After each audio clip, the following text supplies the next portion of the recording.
लोकसभा के अंतिम चरण में 1 जून को 57 लोकसभा सीट पर वोट डाले जाएंगे। उत्तर प्रदेश में पूर्वांचल की 13 सीटों पर होगा मतदान। चुनाव प्रचार हुआ तेज। पूर्वांचल की सभी लोकसभा सीटों पर कब्जा करने के लिए अखिलेश यादव ने पूर्वांचल में जमाया डेरा।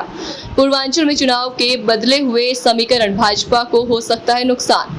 लोकसभा चुनाव 2024 के 7वें और अंतिम चरण में 1 जून शनिवार को वोट डाले जाएंगे और इस चरण में 8 राज्यों की 57 सीटों पर मतदान होना है। इनमें पीएम मोदी की वाराणसी, हिमाचल प्रदेश की मंडी और हमीरपुर, बिहार की पटना साहिब सहित कई वीआईपी सीट शामिल है। लोकसभा चुनाव के 7वें और अंतिम चरण में 57 सीटों पर मतदान होगा।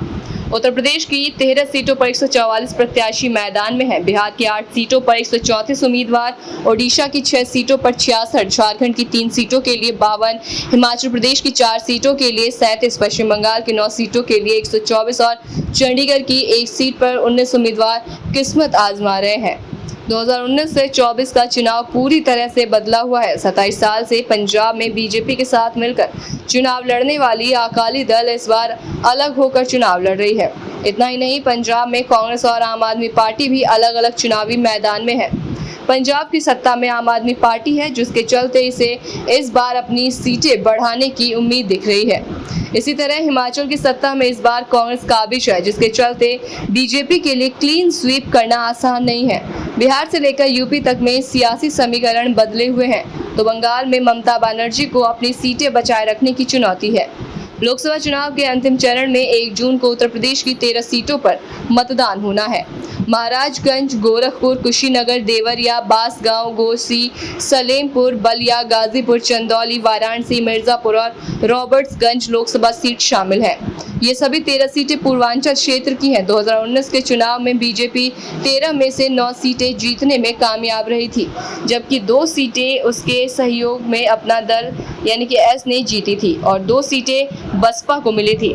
बसपा ने गाजीपुर और घोसी सीटें जीती थी, तो अपना दल ने मिर्जापुर और रॉबर्ट्सगंज जीती थी। इस बार बीजेपी अंतिम चरण की 13 में से 10 सीट पर चुनाव लड़ रही है और 3 सीट पर सहयोगी दल है। अपना दल 2 सीट पर, तो ओम प्रकाश राजभर की पार्टी 1 सीट पर चुनाव लड़ रही है। वहीं इंडिया गठबंधन की तरफ से सपा 9 सीट और कांग्रेस 4 सीट पर चुनावी किस्मत आजमा रही है। बसपा सभी 13 सीट पर चुनाव लड़ रही है। लोकसभा चुनाव के अंतिम चरण का मतदान 1 जून को होगा। 57 लोकसभा सीटों पर वोट डाले जाएंगे। अंतिम चरण समाजवादी पार्टी और इंडिया गठबंधन के लिए बेहद महत्वपूर्ण माना जा रहा है। पूर्वांचल में पिछले चुनाव में जातिगत आधार पर मतदान होता रहा है, परंतु इस बार महंगाई, बेरोजगारी के अलावा स्थानीय समस्याएं चुनाव में पूरी तरह हावी है, जिन्हें इंडिया गठबंधन के नेता हवा देने में जुटे हैं और ऐसा लगता है कि चुनाव का पूरा माहौल बदला हुआ है। जिस तरीके से अखिलेश यादव पूर्वांचल को मथने में जुटे हैं, उससे ऐसा प्रतीत होता है कि पूर्वांचल की जनता इस बार चौंकाने वाले परिणाम दे सकती है। चुनाव की असली तस्वीर मतगणना के बाद ही साफ हो सकेगी।